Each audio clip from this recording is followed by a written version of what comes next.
শেষ নবী, আমার উপরে আর কোনো নবী আসবে না।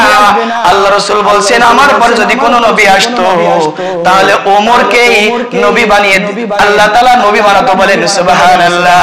আমার উপরে যদি কোনো রাসূল হতো তাহলে ওমরকেই রাসূল বানাতো, যেহেতু আমার পরে আর কোনো নবী আসার সুযোগ নাই, রাসূল আসার সুযোগ নাই, এই জন্যই ওমরকে নবী রাসূল বানানো হয় নাই। বলেন সুবহানাল্লাহ। প্রভু তুমি বলেছো রাসূল দেবে না,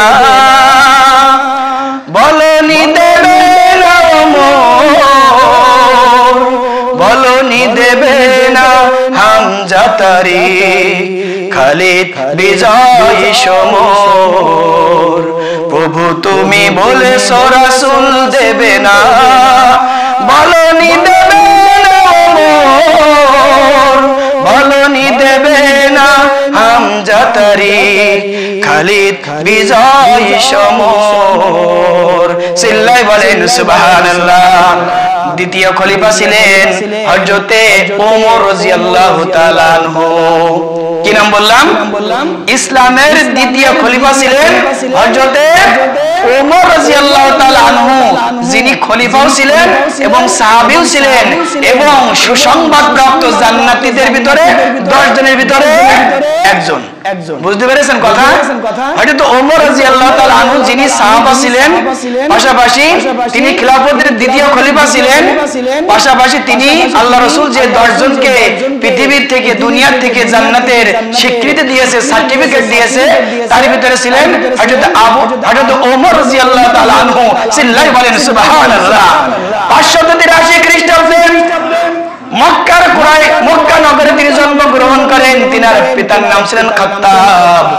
এই ওমর রাদিয়াল্লাহু তাআলা আনহু, দেখুন আল্লাহ রাসূল বলেন আশাদুহুম ফি আমরিল্লাহি ওমর, ওমর দ্বীনের বিষয়ে, ইসলামের বিষয়ে ওমর রাদিয়াল্লাহু তাআলা আনহু ছিলেন খুবই কঠোর। কি ছিলেন? ইসলামের বিষয়ে, দ্বীনের বিষয়ে, কুরআন হাদিসের বিষয়ে, ইসলামের বিষয়ে ওমরের মতো সাহসিকতা আর কেউ ছিলও না, থাকবেও না, আসবেও না। বলেন সুবহানাল্লাহ। আশাদুহুম ফি আমরিল্লাহি ওমর, ওমর ছিলেন দ্বীনের বিষয়ে একেবারে কঠোর, কিছুতে কিছু হলে তার কোনো ছাড় ছিল না। এই ওমর রাদিয়াল্লাহু তাআলা আনহু এমন ছিলেন, এমন ভয়ঙ্কর ছিলেন দ্বীনের বিষয়ে, যার কারণে মক্কার কুরাইশ মুনাফিকরাও ভয়ে অন্য রাস্তা দিয়ে যাওয়া আসা করত। মক্কার মুনাফিকরাও ওমরের ভয়ে অন্য রাস্তা দিয়ে আসতো। শুধু তাই নয়, এই ওমরের ভয়ে এত ভয় ছিল যার কারণে ইবলিস শয়তান সেও ওমরের ভয়ে রাস্তা পরিবর্তন করে অন্য রাস্তা দিয়ে কাজকাম সারতো। হাদিসের কথা বলছি কিন্তু ওমর রাদিয়াল্লাহু তাআলা দ্বীনের বিষয়ে এত কঠোর ছিল।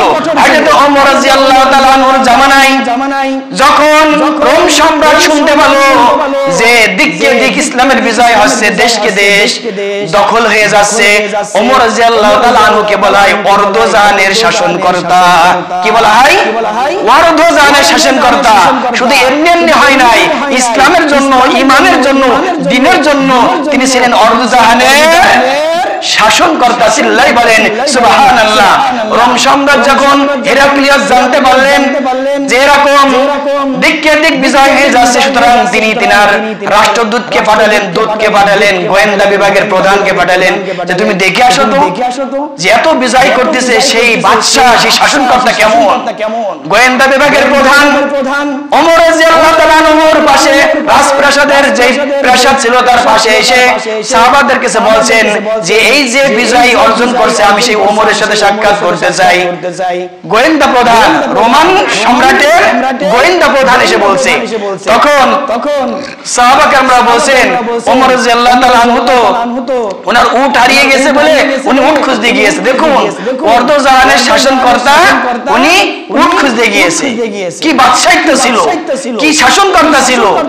কিন্তু বর্তমান আমাদের মোটামুটি একটু গ্রাম্য নেতা হলো তার পিছনে 10 জন থাকে। কথা বলেন ঠিক কিনা? কিন্তু তিনি ছিলেন, কারো সিকিউরিটি গার্ড ছিল না, কোনো কিছুই ছিল না, একমাত্র ঈমানের জন্য তিনি শাসনভার গ্রহণ করেছেন। বলেন সুবহানাল্লাহ। ওমর রাদিয়াল্লাহু তাআলা আনহু যখন তিনি বললেন কি ব্যাপার, এলাকা এরকম একটা শাসনকর্তা তিনি নিজের উট নিজেই খুঁজতে গিয়েছে, যে দেখলেন সেই গোয়েন্দা প্রধান তিনি একটা গাছের নিচেই উট পেয়েছে, গাছের নিচেই হাতটা মাথার নিচেই দিয়ে একটা অল্প মোটা কাপড়ের জিনিস পরে তিনি বিশ্রাম নিচ্ছে। যে বলছে, হে আমিরুল মুমিনিন ওমর, আপনি কি সেই ওমর যাকে আমরা খুঁজতেছি বা দেখতে আসছি? বলছে, হ্যাঁ আমি সেই ওমর, বলো তোমার কোনো কথা থাকে কিনা? রোম সম্রাটের গোয়েন্দা প্রধান বলছেন, আমি মনে হচ্ছে কিছু ভুল দেখতেছি, অর্ধজাহানের শাসনকর্তা এরকম একটা সিকিউরিটি বাদে খালি জায়গায় শুয়ে আছে, আর আমার সম্রাট তিনি সুউচ্চ ভবনে থাকে, গোয়েন্দার পর গোয়েন্দা, সিকিউরিটির পর সিকিউরিটি, তার নিরাপত্তার পর নিরাপত্তা বেষ্টনীর ভিতরে আমার সম্রাট বসবাস করে, তারপরেও তাই রাতে তার ঘুম হয় না। কি বলছে? তারপরে তো রাতে ঘুম হয় না। আর আপনি এত জাহান অর্ধজাহানের শাসনকর্তা, আপনার কোনো সিকিউরিটি নাই, কিছুই নাই, ও ওমর, ও আমিরুল মুমিনিন, আপনি এমন ভাবে আছেন কারণ মনে হয় আপনি আপনার জনগণের ঠিক যেই জনগণের যেই চাওয়া পাওয়া সেইগুলো পূরণ করেন, কারণ যদি আপনি জনগণের চাওয়া পাওয়া পূরণ না করতেন তাহলে এইভাবে থাকতে পারতেন? আল্লাহ তাআলা বলেন, হে ওমর, তুমি তোমার রাষ্ট্রের যেই দায়িত্ব আছে তুমি সেইগুলো পূরণ করো, আমি আল্লাহ তোমার সমস্ত দায়িত্ব নিলাম, তোমার নিরাপত্তার দায়িত্ব আমি আল্লাহ তাআলা নিয়েছি। বলেন সুবহানাল্লাহ। দেখুন কি শাসনকর্তা ছিল। আর আমাদের যে কথা বললাম যে আমাদের শাসনকর্তা কিছু হলেই মোটামুটি একটু পদবি পাইলেই মোটামুটি 10 জন 5 জন সবসময় কাছে থাকেই, মোটামুটি এই অবস্থার প্রেসিডেন্টের কথা তো বাদ দিলাম, তার বুলেট গ্রুপ গাড়ি, বুলেট গ্রুপ জামা ইত্যাদি পরে আমাদের প্রেসিডেন্ট বা বর্তমান শাসনকর্তারা ঘোরাফেরা করে, কিন্তু অর্ধজাহানের খলিফা হযরত ওমর রাদিয়াল্লাহু তাআলা আনহু তিনি ছিলেন জনগণের সেবক। চিল্লাই বলেন সুবহানাল্লাহ। প্রিয় আল্লাহর বান্দারা, দেখুন আল্লাহ রাসূল তিনটি কাজ করতে বলেছেন। রাসূলুল্লাহ সাল্লাল্লাহু আলাইহি সাল্লাম বলেন, আরশুস সালাম, তোমরা বেশি বেশি সালাম বিনিময় করো। কি বলছে? দেখা শেখে ধরে, ছেলে বাপকে দিবে, বাপ ছেলেকে দিবে, ভাই ভাইকে দিবে, প্রতিবেশী দেবে, বড় ছোটকে দিবে, ছোট বড়কে দিবে। এইভাবে যার এলাকায় বেশি সালামের প্রচলন সে এলাকায় শান্তি আর শান্তি, সে এলাকায় মহব্বত আর মহব্বত। চিল্লাই বলেন সুবহানাল্লাহ। একজনের সাথে গন্ডগোল হয়েছে, মন খারাপ, যদি সালাম দেওয়া হয় তাহলে কি রাত ভেঙে যায় না? কথা বলে রাগ থাকে নাকি? সালাম কথা বলার মাধ্যম। আসসালামু ক্বাবলাল কালাম, প্রথমে সালাম তারপরে কথাবার্তা। বুঝতে পারছেন? এজন্য আল্লাহ রাসূল বলেন তিনটি কাজ করো, তার ভিতরে আছে আরশুস সালাম, তোমরা সালামের প্রচলন করো।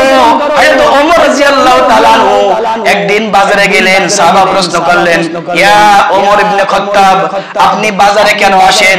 কারণ পৃথিবীর সবথেকে নিকৃষ্ট জায়গা হচ্ছে বাজার, আর পৃথিবীর সবথেকে উত্তম জায়গা হচ্ছে আল্লাহর ঘর মসজিদ। বুঝতে পারছেন কথা? সাহাবা প্রশ্ন করছেন যে আমিরুল মুমিনিন, আপনি কেন বাজারে আসেন? বাজারে তো খারাপ জায়গা, খারাপ স্থান। আল্লাহর এই ওমর ইবনে খাত্তাব রাদিয়াল্লাহু তাআলা আনহু বললেন যে আমি তো ওই নিয়ে তো আসি না, আমি বাজারে আসি যে বেশি মানুষের সমাগম, বেশি বেশি সালাম দিব, এই সালামের শান্তির প্রচলন আমার এলাকায়, আমার কাছে, আমার এলাকায় ছড়িয়ে পড়বে, শান্তির সুবাতাস হবে। আমি তো সেই খলিফা। চিল্লাই বলেন সুবহানাল্লাহ। এক নম্বর কাজ সালামের প্রচলন করতে হবে। এই আমলটা আল্লাহ তাআলা আমাদের করার তৌফিক দিন, বলেন আমিন। দ্বিতীয়ত বলা হয়েছে ওয়াতিমুত তাআম, তোমরা ভালো মন্দ, ছোট বড়, গরিব মিসকিন এতিমদের বেশি বেশি তোমাদের খাদ্য থেকে তাদের খাদ্য খাওয়াও। ইয়াসআলুনাকা আনিল মুজরিমিন মা সালাকাকুম ফি সাকার ক্বালু লাম নাকু মিনাল মুসাল্লিন ওয়া লাম নাকু নুতি'মুল মিসকিন। সূরাতুল মুদ্দাসির 29 নম্বর পারা 18 নম্বর সবাই আল্লাহ তাআলা বলছেন, যারা জাহান্নামী হবে। দেখুন জাহান্নামে যাওয়ার বিভিন্ন কারণ আছে, তার ভিতরে দুটো কারণ আছে। বলবে ইয়াসআলুনাকা আনিল মুজরিমিন, জাহান্নামের ফেরেশতারা বলবে তোমরা কেন জাহান্নামী? মা সালাকাকুম ফি সাকার, তোমাদের কারণটা কি? তারা বলবে ক্বালু লাম নাকু মিনাল মুসাল্লিন, আমরা ঠিকমতো নামাজ আদায় করতাম না, ওয়ালাম নাকু নুতিয়ামুল মিসকিন, এবং গরীব ফকির এতিম মিসকিনদের আমাদের খাদ্য থাকা সত্ত্বেও তাদেরকে আমরা খাওয়াই নাই। বুঝতে পারছেন?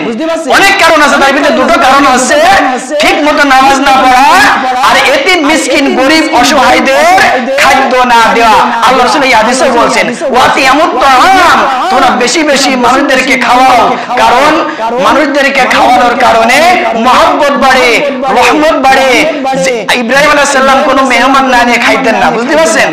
মেহমান একটা কি, মেহমান আমার আপনার যত আত্মীয় আছে না কেন প্রত্যেকটা আত্মীয়র উপর আমার আপনার হক আছে। এই জন্য এতিম মিসকিন এদের বিষয়ে প্রশ্ন করা হবে যে এদের কারণেই আমরা অনেক সময় জাহান্নামে যাব। আল্লাহ তাআলা আরো বলছেন আল্লাযীনা হুম আন সালাতিহিম সাহুন, যারা নামাজ পড়ে কিন্তু লোক দেখানো নামাজ আছে না, ফাওয়াইলুল লিল মুসাল্লিন।